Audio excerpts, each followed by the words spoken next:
Hey there everyone, welcome back. So a couple of weeks ago, I broke one of the switches on my QX7. Back then, I didn't have a transmitter bag and I accidentally dropped my backpack with my QX7 in it. So today I'm going to show you how I replaced my broken switch on my QX7. Stay tuned.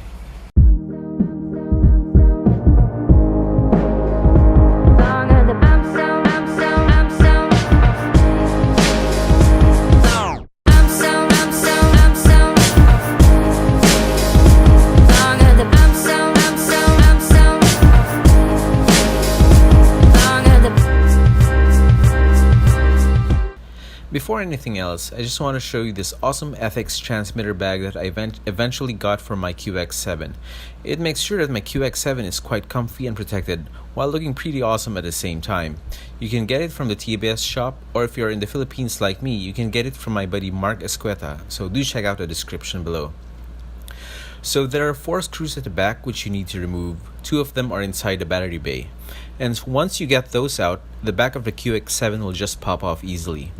Be careful not to pull out the case too aggressively because the wires from the battery bay to the board is still connected. We need to remove that carefully by prying it off with a screwdriver or your fingernails. Once you locate the switch to be replaced, take note of the wiring.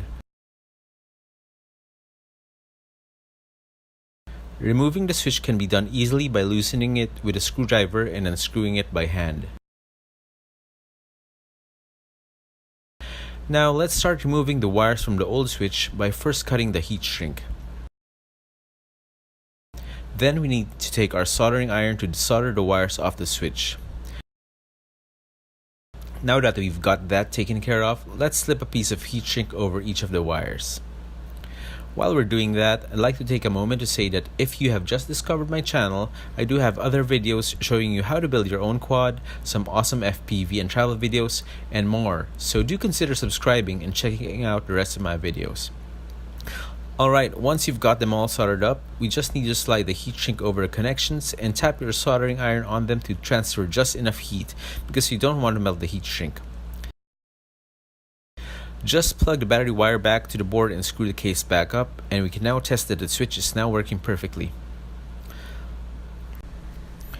I hope this video has been useful, and if it was, click that like button and hit subscribe if you haven't already, and I'll see you in the next video. Keep building and keep flying.